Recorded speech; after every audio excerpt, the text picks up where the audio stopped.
Today is very beautiful sunny day here in Mayapur. And today is very auspicious day because it's the birthday of Advaita Acharya Prabhu, who is the one that from his heart pray to the Lord to appear, to save the conditioned soul of Kali Yuga. And the Lord, responding to his prayer, appear as Lord Chaitanya with all his associates.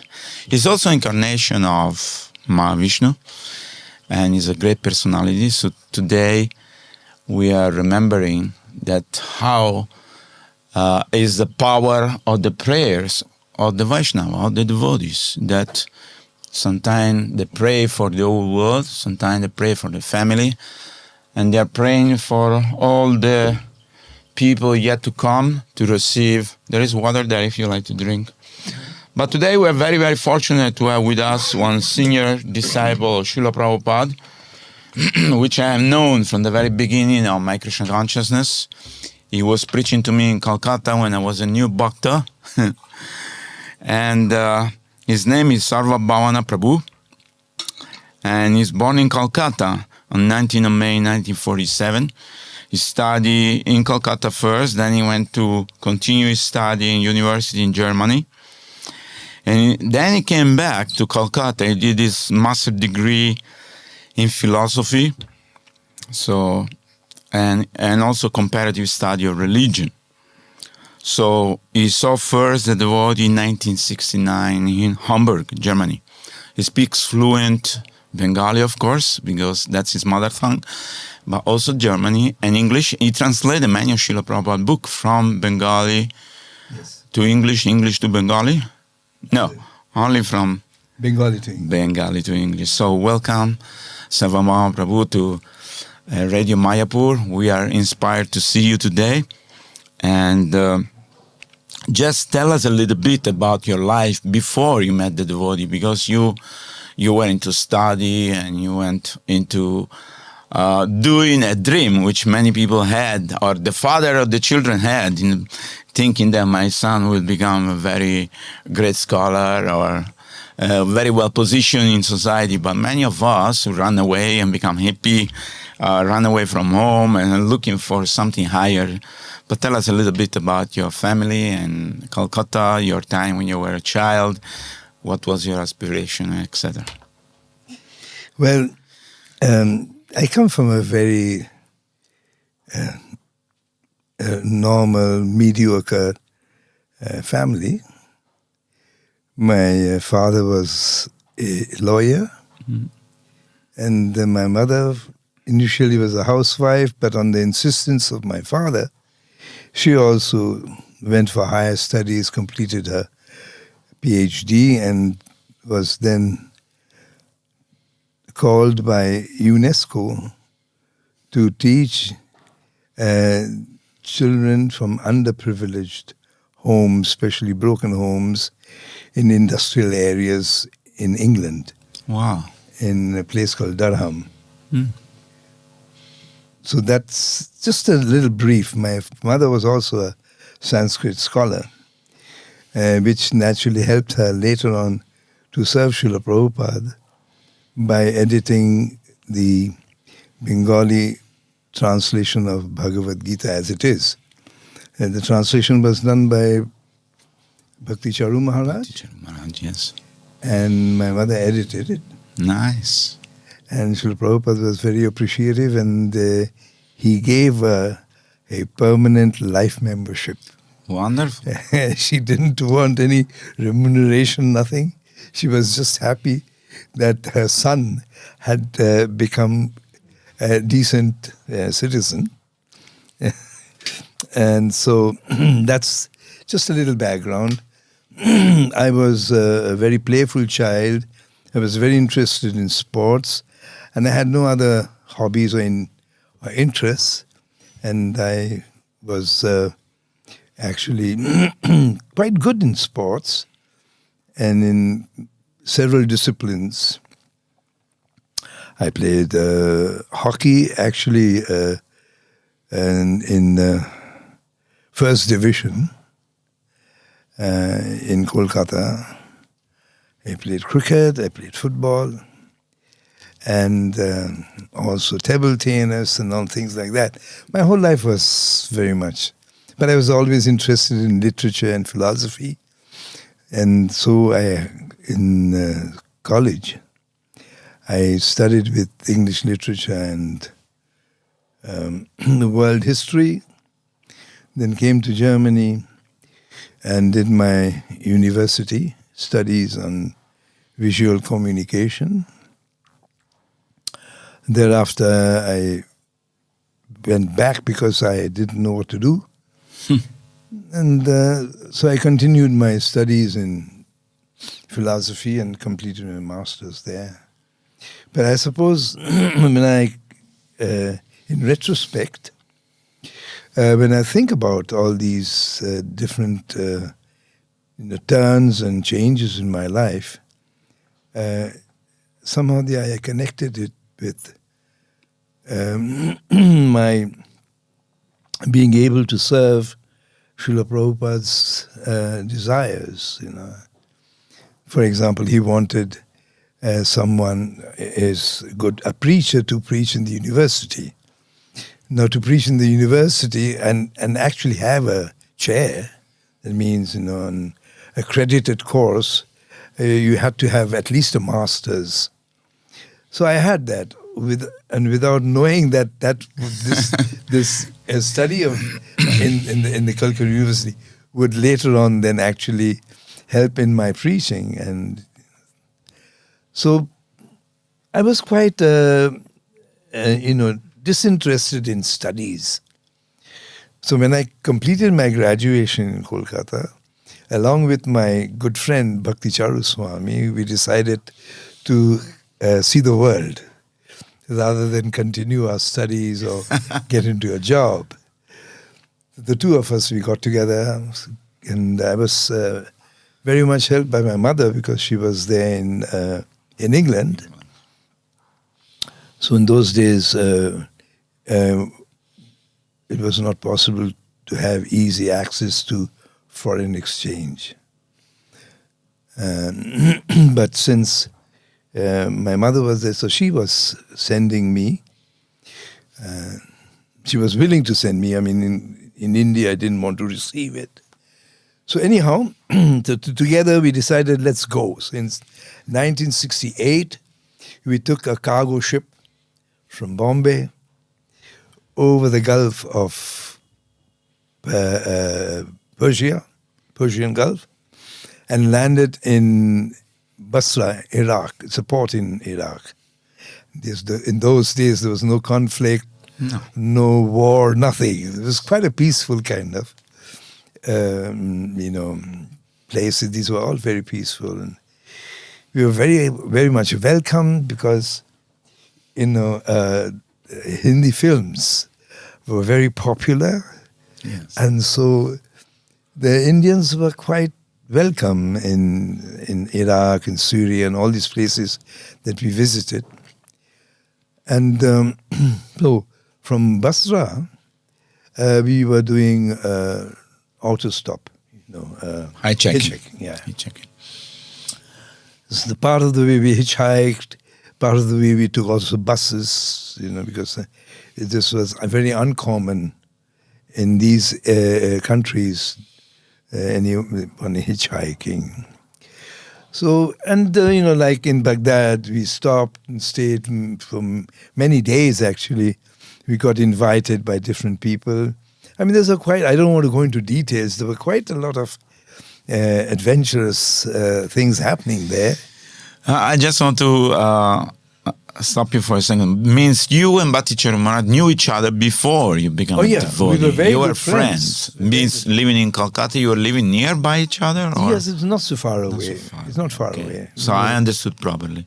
Yeah, so I mean, but we would meet every single day. Wow. He did his school in Darjeeling, which is a residential school there, and I did mine in Kolkata.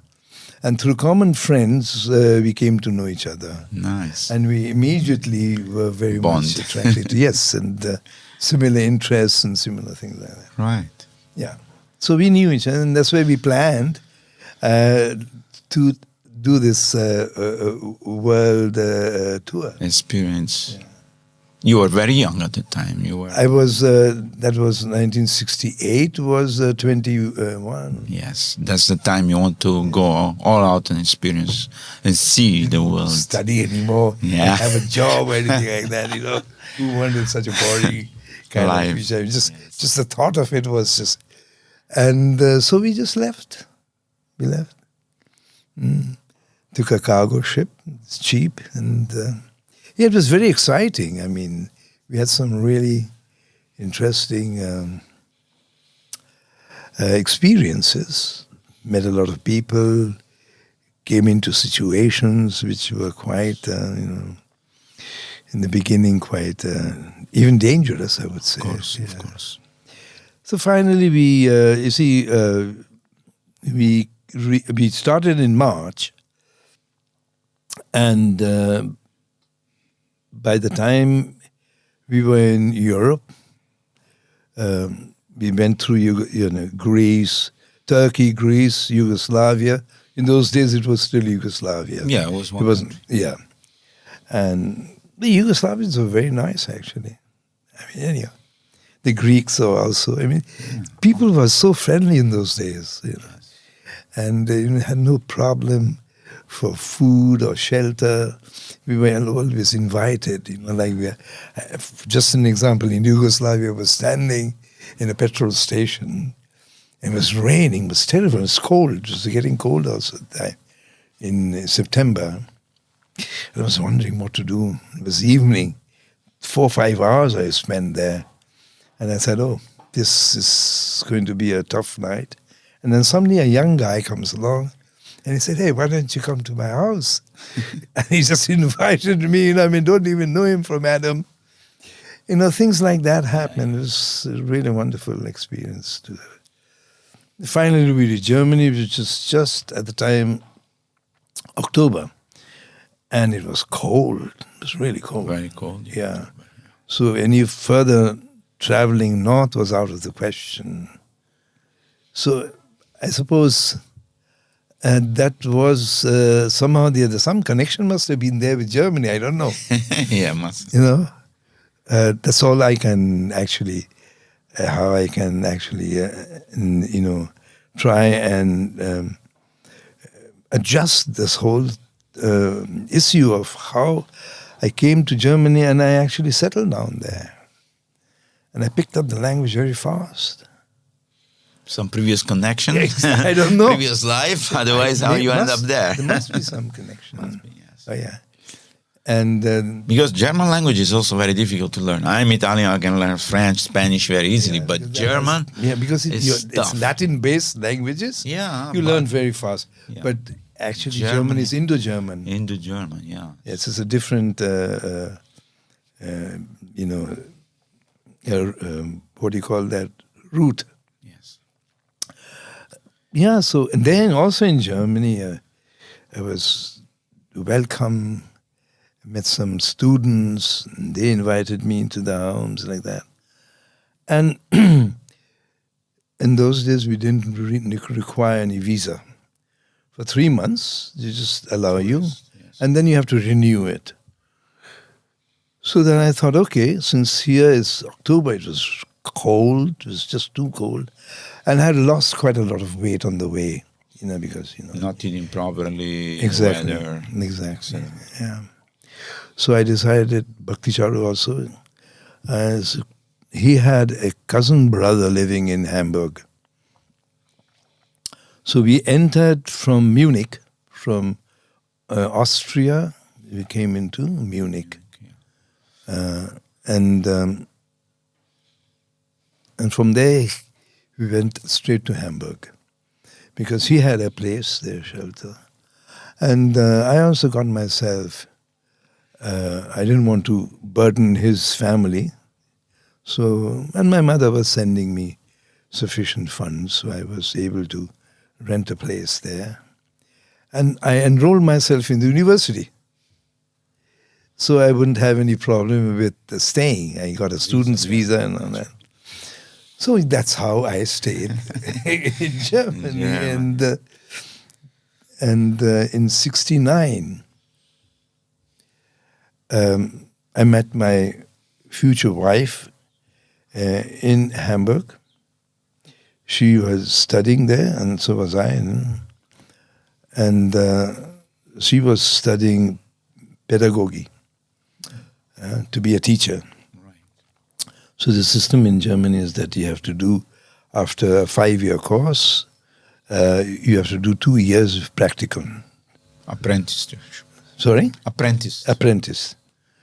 So she decided to do it in Berlin, West Berlin. At that time, Berlin was divided. Yeah.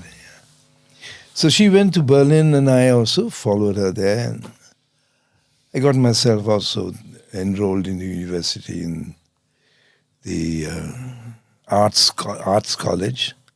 Did my visual communication. I was studying there, and that's where, first of all, I met the devotees. We were together, Bhakti Charu and myself, in Hamburg in 1968. The devotees, one day we just came out of the university and we were just walking, and suddenly heard this, kirtan. Sound. Yes. I said, what is this? And then we saw, and it was quite, what's the word? I was amazed, astonished, and also it was so funny because they were wearing dhotis, but not properly. Of course. They didn't know. And they had these huge shoes on. It was so incongruous, the shoes not matching with the dhoti, but that doesn't matter. It was the way they were singing with such an abandon. And right in the middle, I thought, wow, these, whoever they are, they must be quite, what is the word? Intrepid. To do kirtan. To kirtan out in the street. And this was 1969. It was completely unknown. Yes. So we went and joined. You knew kirtan because you're coming from the land of kirtan, Calcutta. Yeah. That was something that you knew, but to see there with the foreign people, white people wearing that type of uniform or cloth and setting. And immediately there was a what is called a home connection. So we went up to them, and they were distributed a pamphlet. It was an invitation. Sunday feast. To come on a Sunday. I think that was a weekday. Yeah, since it was a university day, to come to a love feast. I said, fantastic. We'll come there. So the two of us went. But unfortunately, a very unsavory incident took place. Really? There was, I don't want to mention names, there was a devotee who was giving the lecture. So we were sitting there, there was kirtan first of all, and then there was this devotee who was giving a lecture in English. And suddenly he started criticizing Buddha. I was completely, struck. What is he saying? Why is he saying No, it's okay. No, you were thinking, why is this? Yeah, why is he doing that? That? We started looking at each other, Bhakti Charan, and said, what's going on? And, we had already, we were very interested together, as I say, in philosophy, and we had read a little bit of the Gita, a little bit of other literatures relating to, the Vedas and things like that. Because Buddha is considered one of the dozen. Exactly, so that was the point. That was the point. That he was a demon or something. Yeah. No, that was the point. But he was talking about the other Buddha, the Nirishwar Buddha. Oh, I see. Nirishwar, because there are 3 Buddhas. Yeah, yes. So he in his own rights was but then the way he was criticizing, it was not at all pleasant. Yeah, it wasn't palatable. It was something which was not very. That turned us off. I said, these people are fanatics. And so, and we never came back. Never came back. Then a couple of years later, I was earning my living as a student. I did get a scholarship for first year, but thereafter no more. So I had to find ways and means to finance. And I didn't want any more from my mother. I said, no, I have to find something, ways and all that. So I was employed by a club to train. I was a trainer for hockey. Because I had already, played in first division in hockey, and so I had these credentials. So that, and plus I was teaching yoga. Yoga. Yeah, Asana. asanas. And something of the philosophy also from Patanjali. Of course. So in that course, I came to know some who were interested in more philosophy, and they said that, hey, listen, there's a center, why don't you come? In Berlin, center. I mean, he didn't tell me who they were. So I said, okay, I'll come, but in the meanwhile, one day I was entering a very famous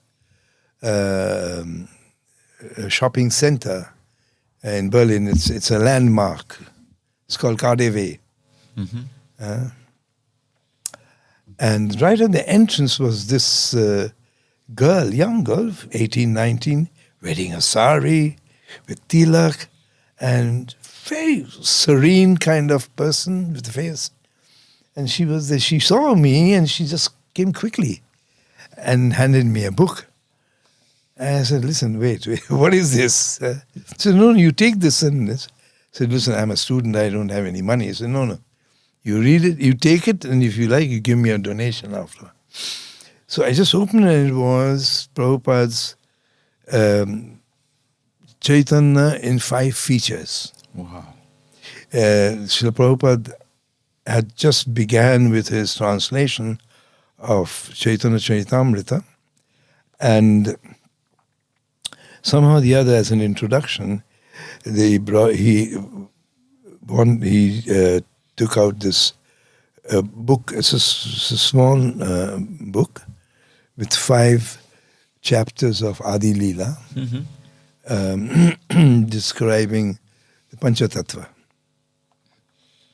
So when I saw the Bengali script, I said, oh, how wonderful. My language.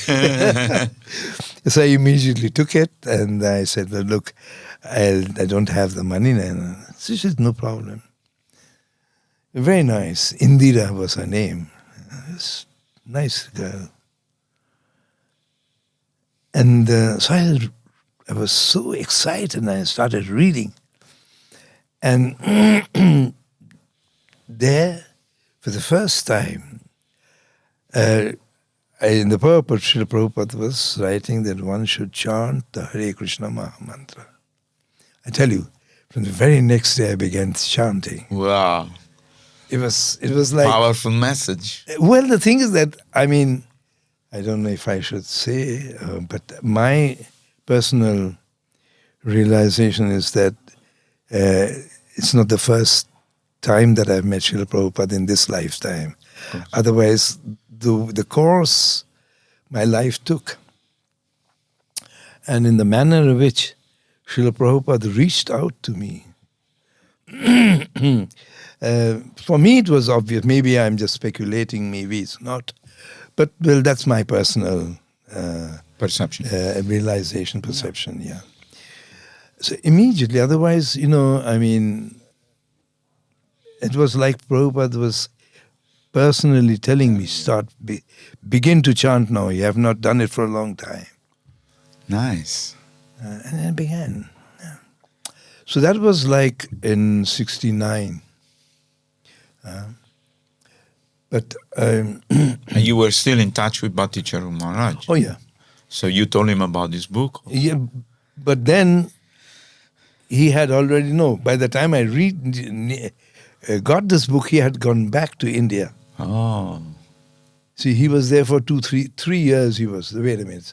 I mean, the chronology, I'm not all very correct. No. No, it was 1970, 70, and 71, I would say. No, 1608 we came, 71. That's right. 3 years after I've been in Germany, that I received this book, 71, in Berlin. Yeah. And by that time, he had already come back to India because he was in search of a guru. Bhakti Charu was searching for a guru. So he said, I'm not going to find one here. And he was a little bit frustrated because, the whole culture here was not very attractive. He couldn't adjust himself to the mentality. Plus his own brother was also a kind of different sort of person.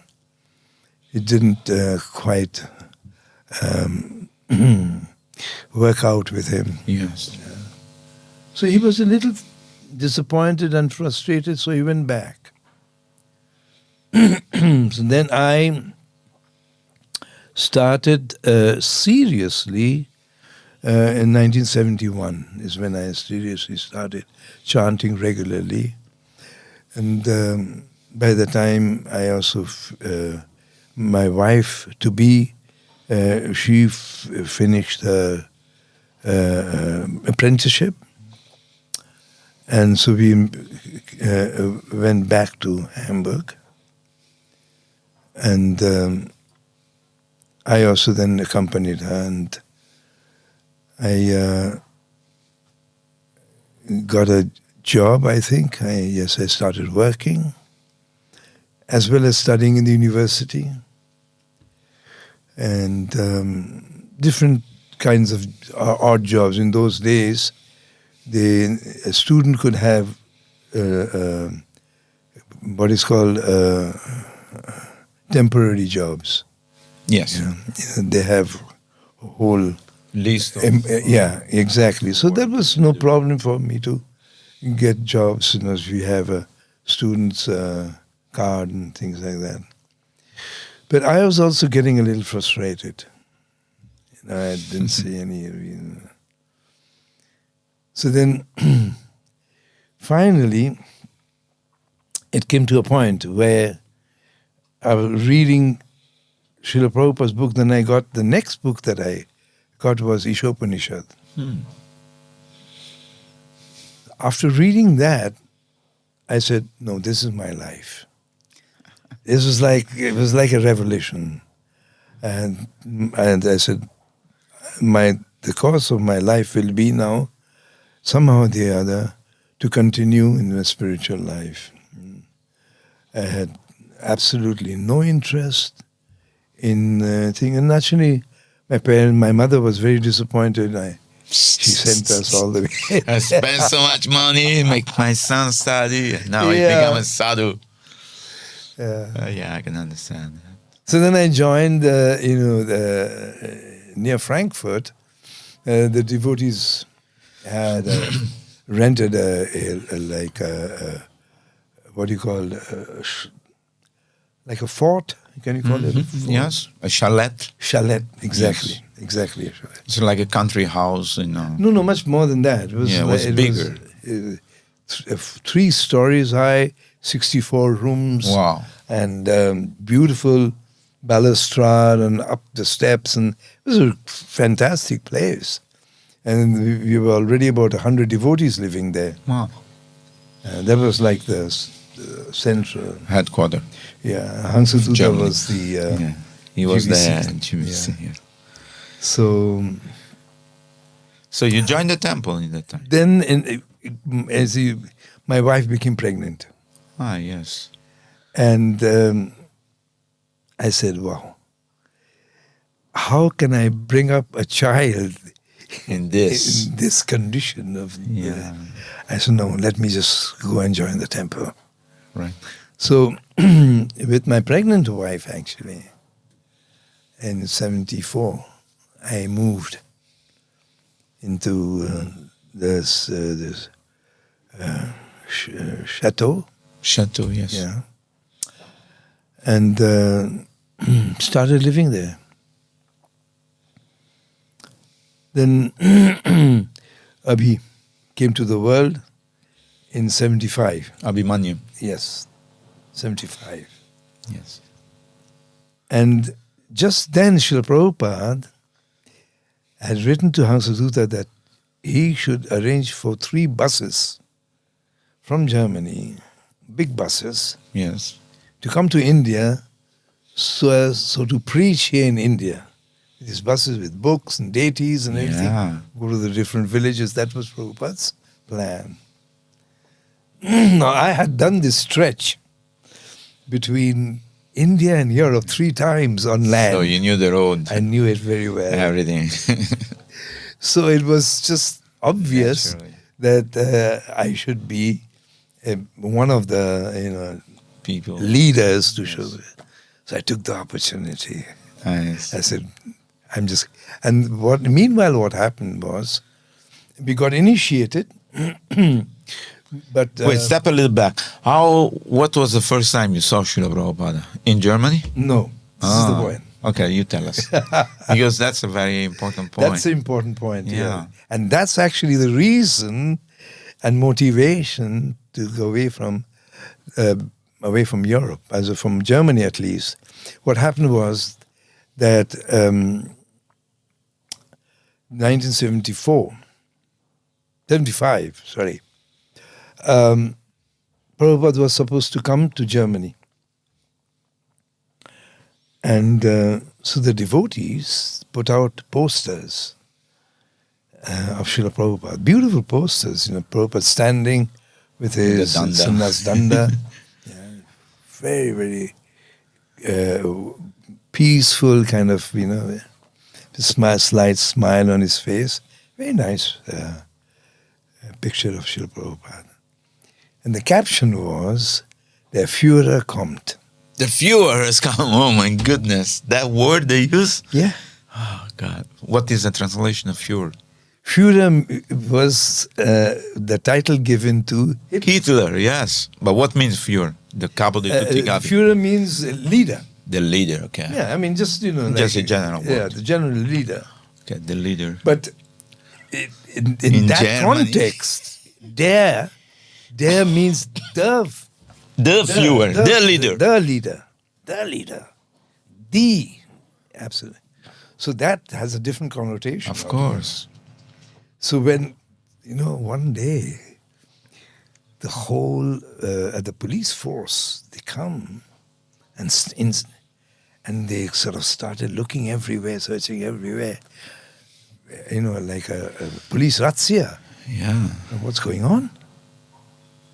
They thought you are connected with Hitler, Yes, SS, something or like something, a cult, Third Reich. like a Nazi cult or Yeah, because something. the swastika is there. That was was not something. there. That wasn't, thank God, there on the picture. But, it was like, this is what, And they stopped Srila Prabhupada's visa. Oh, I see. They wouldn't allow him to come. I see. So, so we got initiated by sending the Name. the malas to Amsterdam. That's where Prabhupada. So he chanted on the mala, gave us a spiritual name. My wife and myself, we got initiated together. So then I thought, if my spiritual master I cannot come and see his lotus feet, what am I doing here? Correct. So I decided, no, I'm going to go back. But they wouldn't let me go. Because, Why? Hansadutta, he made me the vice president there. Oh, I see. Immediately gave me a position. And I suppose I was doing a pretty good job. So he didn't want to let me go. Plus, When most this probably you signing all the check and the paper. So when this opportunity came, so Hansadutta said, okay, so that you can go. You can go. Finally released. Finally what a release. So somehow that was Krishna's arrangement. Of course. Yeah, so But the 4 buses they bought was those white one? Sorry? Was the buses they bought, did they come to India? Oh, yeah. Was the 4 white Mercedes-Benz? No, those are the small ones. Ah, the small one, because I was driving one of that. Yeah. No, that's Later right. on. These were really big ones. Big ones. And they came to India. Oh, yeah. Okay. Yeah. With Karna de Pashas and all that. We have to take them Carnet out. de Passage. Yeah, then we Every had to 6 take it months out. you had to take them out. Right, we have to take them out to Nepal. Or And, Bangladesh. Satvik, our good friend Satvik, Yes. so he was He's driving. yes. Yeah, so that was. But then what is the next time you So we actually came- met to Srila Prabhupada? I came to Vrindavan with a bus. We came to Delhi. I was in Delhi for some time, with Tejas Prabhu Ah, yes. in Bengali market, and he was the president. But he was having a problem with the head pujari, so he resigned and he said, "You become." So it was like a real funny situation. So then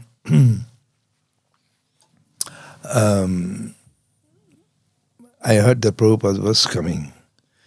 And instead of coming to the Delhi temple, which actually was very small, he was going directly to Vrindavan.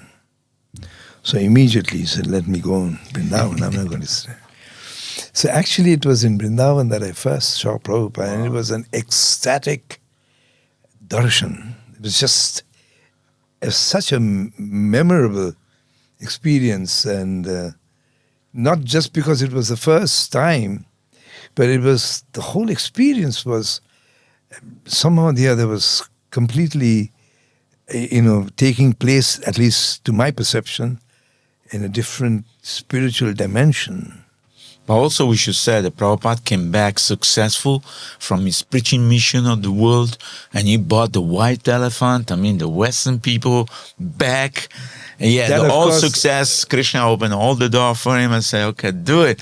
You did it." He passed all the tests and went alone with $7. He went on the ship. He had a heart attack. That's incredible. incredible. It's a story which, of course, is amazing. Just absolutely. But when he came back, I saw the video and I saw the people. It was like amazing, and Prabhupada was very ecstatic. He was very happy. Yes. Because that very Vrindavan where he pray and sweep the floor of the the samadhi of Rupa Goswami was praying and crying to him. So his dream was fulfilled. Yes. Which was the dream of Lord Chaitanya and the Acharyas. Yes. So when he came back, he was very blissful, and with the disciple moving, walking around Vrindavan with all these people. So naturally, he didn't walk. He was gliding. No, it's at least you saw it. absolutely. I mean, and what a emanation was just kind of, what an aura, the incredible aura. And in those days, the Vrindavan temple was not what it is now. I know, yeah, I remember. So it was landscaping there. There was a fountain which was coming out of the middle, and on either side was like a raised, mound kind of thing. So in the morning, we heard that Srila Prabhupada was coming. So right after the Shringar Arati, Sundar Arati, and the Guru Puja, we all came out. It was announced that Srila Prabhupada will be arriving soon. So I took a place right at the back. I said, I want to see him from a distance. I don't want any, to... And it was on a raised platform, so Prabhupada's car drives it and it stops. He got this, maroon-colored ambassador. Ambassador, yeah. Maroon-colored, yeah. That also was interesting with the car. Just to give you a little anecdote, it was a fantastic anecdote. When we were coming with the bus, at the same time, Hansaduta had bought a Mercedes-Benz, yeah, maroon color, with a right-hand drive. That was custom built. And so Pushta Krishna, as well as our, what's his name? He's here now. Ridha Prabhu. Oh, Ridha from South Africa. Yeah. So Pushta Krishna Prabhu Maharaj, he was Maharaj. Ridha Prabhu were the two who were actually driving, this Mercedes. They were going to drive all the way to India. So we met in Turkey in Mount Ararat. Ararat, yes, it's a famous place. Now Mount Ararat is, I think, about 1,200 meters high or something even higher. So what happened was, we had started late, so it was already November. It was ice cold. You wouldn't believe how cold it is, man, out there. You touch anything metal, your skin comes off. So they came in at the petrol station. We had just filled up. Our bus was diesel bus. So we filled it up. When Prabhupada's car came, it wouldn't start anymore. It was a petrol car. It wouldn't start. They tried everything. It was a brand new car. And they were shocked. It was so in anxiety. So of course. What have we done? Something like we must have, So one Turkish worker from the petrol station, gas station, he took a burner, with a flame. Put it under the... As a human. So they freaked out, said, what are you doing? And so then, they saw me, skin color was similar to them. So they came and tried to tell me. Explain to you. I said, listen, we know what we are doing. Yeah. Just let them, just chill out. Just give us the chance. So what happened was the petrol freeze. No, the mobile of the engine, inside the engine itself, it got completely a piece of ice. Yeah. So you won't turn the piston. Exactly. We do this. Because petrol freezes at a much less faster temperature, yes. So they did that. They thawed the petroleum. And then they added some kerosene, I think. Yes, it's more liquid and oily. Exactly. And then it started moving. So that was a very interesting episode. Just wanted to kind of backtrack. Nice. So then we were waiting in Vrindavan, from distance and we're waiting. Srila Prabhupada's car comes, stops. He steps out, and with his raised head, he looks everywhere around, at the temple. And it was such an amazing experience for me. I've never seen any personality with such a what's the word? Elegance? Elegance, grace, beauty. It was beautiful. I mean, it sounds odd when you describe an elderly person, a man, to be beautiful, but that's how I saw him to be. Yeah. And actually, I had a question in my mind. Because my parents, they were constantly telling me, how could you do this? How do you know that this is the right thing, this, that, and the other?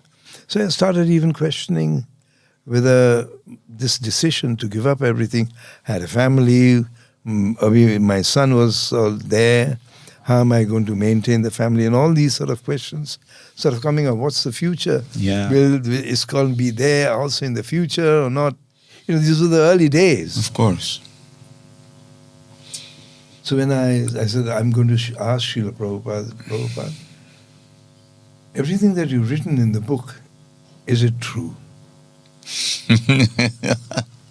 Yeah, you wanted to confirm. I was a crazy... No, you wanted to confirm that exactly, yeah. You make sure.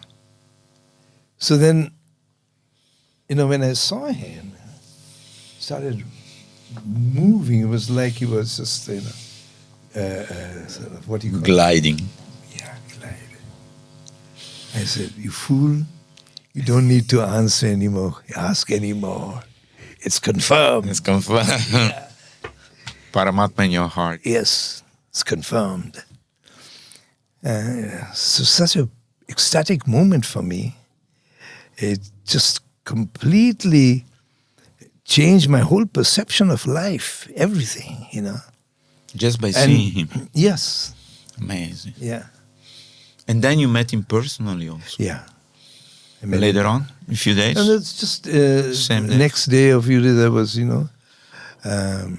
because I also then asked by Prabhupada to move to Vrindavan, and Akshayananda was the president, and he said, you become vice president. Prabhupada gave me that.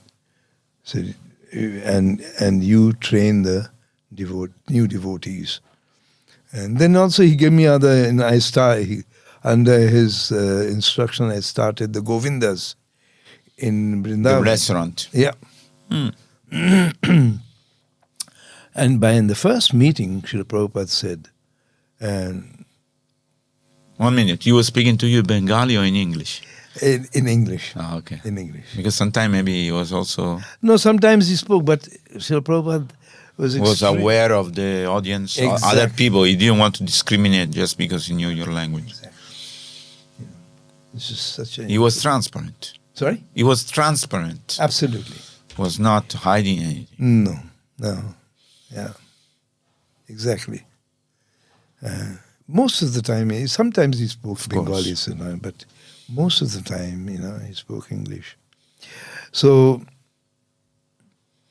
in the first meeting, he told me that I heard that you were in Germany. Somebody must have Told you. And so I'm looking for educated Indian boys in here Bengali.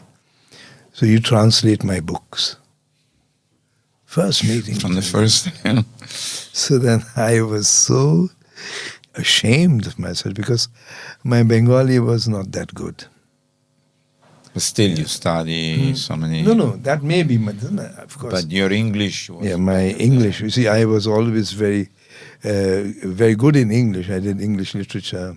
Of course, in the meanwhile, while living in Germany, my English speech has taken a kind of battering. Of course. But anyhow, my English was my first language, actually. So...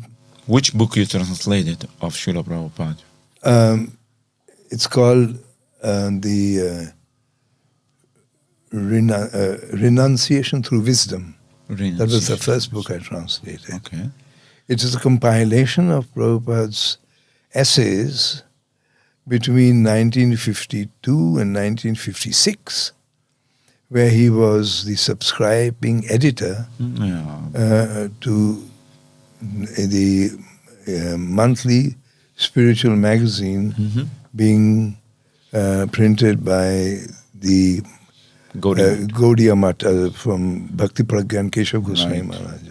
Is the book available still or not? Yeah, this is available. It's available. BBT printed that. In Bengali? No. It is in English. Yeah, this is from Bengali to English. We compiled. I never saw this book. Sorry? I never saw this book myself. Yeah. I don't know if it's available. What's the name again? Renunciation Through Wisdom. Through wisdom. And then you continue. Yeah, the Bengali title was Vairagya Vidya. Oh, Vairagya Vidya. Yeah. I know Vairagya Vidya. Yeah. So that's the There's a English Bengali. translation. Okay. And which other book you translated? I remember seeing you in Rainy Park in 1979, 80, 81, 82. You and Bhattichara Maharaj were both doing this work of translating. You had a law table and you were... Correct? Am I correct? Yes, you're right. And every time I saw you, you always inspire me, told me some good word. I become steady, I become a nice devotee. By your blessing and mercy, I'm still here. Hare Krishna. So which other book you translated from? Actually, Srila Prabhupada's, I didn't get the opportunity anymore to translate Prabhupada's books. But he told me to translate Chaitanya Bhagavat, which I did, and Jaiva Dharma, which also then I did. And Then Few other after, books. other books I also did from Bhaktivedanta Thakur books. So I was doing that while in Rainy Park we were doing that, Yeah, so Amazing. but wait a minute, this is an interesting part I just want to share. Sure. And that is, so when I told Srila Prabhupada that my Bengali is very weak, so how is that? So I don't know. In college, I did not take up Bengali as a subject, but Bengali is, if not more tough, but as tough as Sanskrit. The Bengali grammar It's a lot. It's a very difficult grammar. Anyhow, are we still within time? Keep going. Yes. So Prabhupada said, "Oh, that's no problem.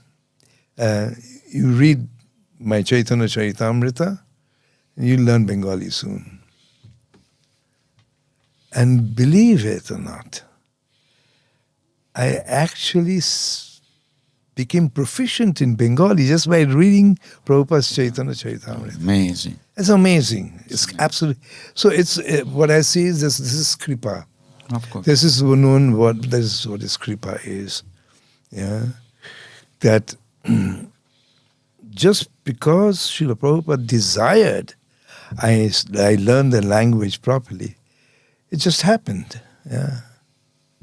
Yeah, and thereafter I brought out I translated quite a few, I think 13, 14, even in very difficult texts like Chaitanya Chandramrita, from Bengali to English. And this is amazing. At least I know more than anyone else how an amazing feat that is. I would have never ever thought in my life I would have been able to do such a thing.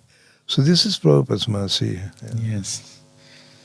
You could say that these are the greatest accomplishment in your life, or there is something else which we don't know, which you want to share with us.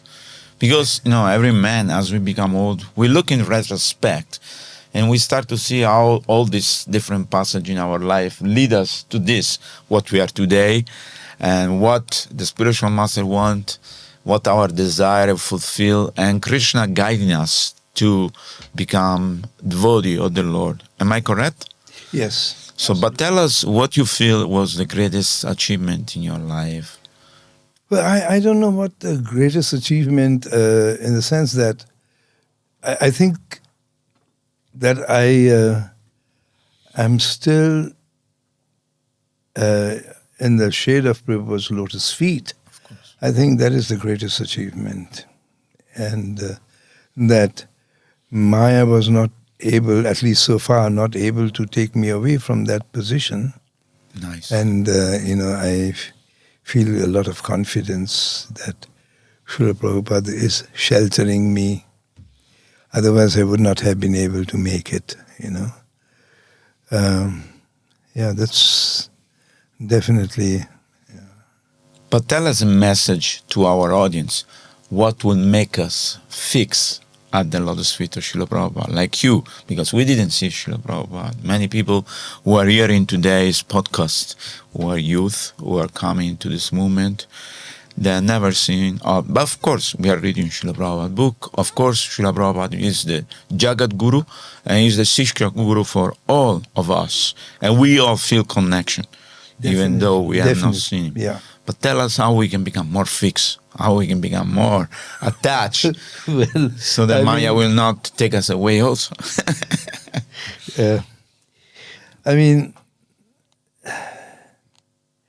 The thing is that Prabhupada is still very much present. Yes. And, when chanting, all the scriptures are saying, and like, Chaitanya Charitamrita, saying that Krishna Bhakti Janma Mool Hai Sadhu Sangha. That the root of Krishna Bhakti is Sadhu Sangha. Association with devotees. Yes. Now, where are we going to always have And this association of devotees, Srila Bhaktivedanta Thakur is saying, that means associating with devotees, sadhus who are much on a higher platform. Amongst devotees of the same stature, same. This is a very nice priti lakshanam, exchange, beautiful exchange. Yes. But real sadhu sangha means to hear Harikatha from a realized sadhu. And for those who are really interested in going deep into bhakti, without the association of a pure devotee, it is not possible. So I take my association, naturally there's Many all devotees. others, but also Srila Rupa Goswami says that the spiritual master who you want to inspire you in your spiritual progress should have a similar spiritual what is the word? Attitude. Similar attitudes. Only then he can understand what your spiritual needs are. Yes. So in Srila Prabhupada, at least I find that this attitude he understands completely. Even without having to ask him. Of course, I pray to him every single day and offer him worship. If I can make Srila Prabhupada as my only friend in the world, my one and only friend, which he is actually, then just as a friend is always giving the right advice, giving the right guidance, and speaks to my heart, just like Uddhav is asking Krishna, says, Krishna, you say that Suhridam Sarvabhutanam, that you are the beneficial, friend of all living entities. What does that mean? Who is an actual friend? And you say the Pandavas are your friend, why didn't you help them at the time of playing dice? So you know what Srila says? So Uddhav, an actual friend is someone who, at the time of need, without being asked, will help you in a manner which you require. That's very That is deep. a friend. That's very deep. Absolutely. And that's how I feel with Srila Prabhupada.